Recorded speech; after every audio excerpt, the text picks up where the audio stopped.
Nagtatrabaho si Angie para sa isang animal rescue organization sa Antipolo. Sa tagal niyang pagtatrabaho roon, marami na siyang nailigtas na mga aso at pusa mula sa lansangan o sa kamay ng mga irresponsableng pet owner. Pinakagusto ni Angie sa kanyang trabaho ay ang makita ang pagbabalik sigla at lakas ng mga hayop na nawalan ng tiwala sa mga tao at kalaunan ay ang mabigyan ng mga ito ng panibagong pagkakataon na sumaya sa kanilang panibagong tahanan. Ipinagmamalaki rin niyang sa tagal ng panahon niya sa animal shelter, wala pa siyang sinusuko ang hayop na ma-rehabilitate maliban sa isa. Nagkaroon noon ng sunog sa kanila. Marami ang naabong mga bahay at ang mas nakakalungkot, marami rin ang namatay dahil sa pagkakatrap sa sunog. Nang magsimula ng magbuga ng tubig ang mga bombero, doon nakita ni Angie si Lucy. Agarang hinuli at ikinulong ni Angie si Lucy. Pagkatapos ay sinubukan niyang hanapin kung sino ang amo ng pusa sa kumpulan ng mga taong naghahakot ng maisasalbang gamit mula sa sunog at sa mga nakikiusyoso lamang.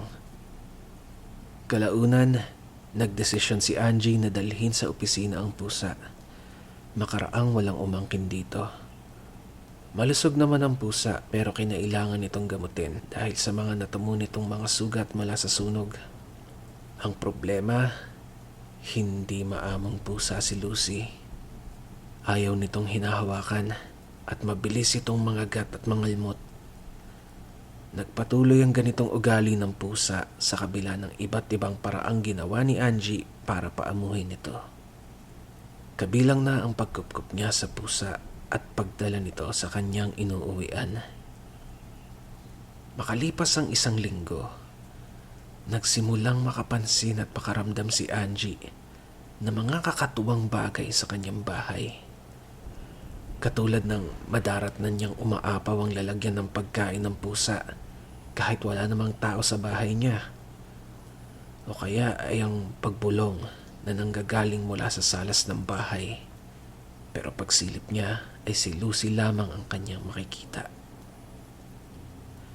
Isang gabi, muling sinubok ni Angie na maging malapit kay Lucy.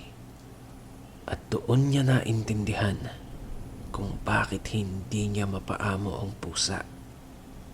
Dala na rin marahil ng pagod dahil sa ilang oras ng pagsubok na maging malapit kay Lucy, ay puwersahan niyang tinabihan ng pusa. Pero katulad ng dati, galit na sitsit lamang ang kanyang natanggap, sabay ang karipas nitong pagtakbo papasok sa katapat na silid.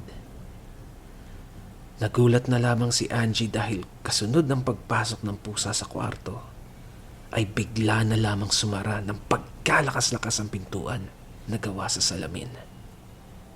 Sa kabila ng kaba na nararamdaman, tumayo si Angie at dahan-dahang lumapit sa pintuan para subukang buksan ito. Wala namang lock ang pintuan na yon pero parang may humahatak dito mula sa kabilang dako. Maya-maya pa, bigla na lamang nagsimulang kumalabog ng pagkalakas-lakas ang pintuan na halos matanggal na ito sa pagkakakabit.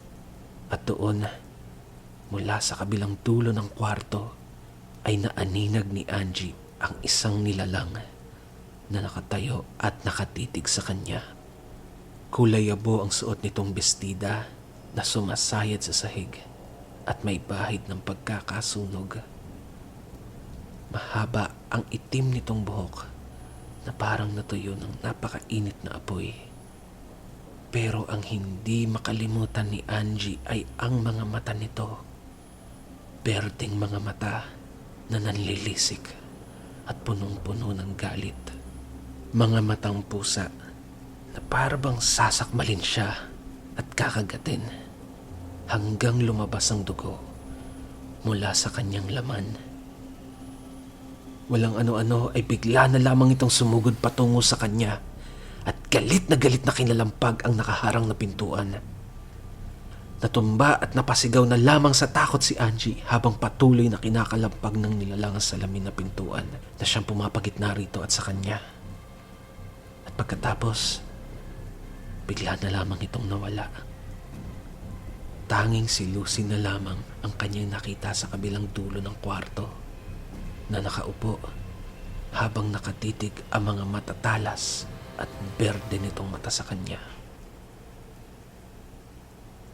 Matapos ang gabing yon, ibinigay ni Angie si Lucy sa kasama niya sa trabaho.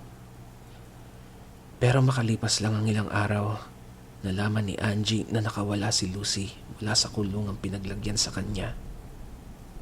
Nakatakas ang pusa sa kabila ng pagkakakandado ng kulungan nito at ng mga pintuan sa bahay ng kanyang bagong tinutuluyan. Tila ba, kinuha na ulit ng amo niya si Lucy.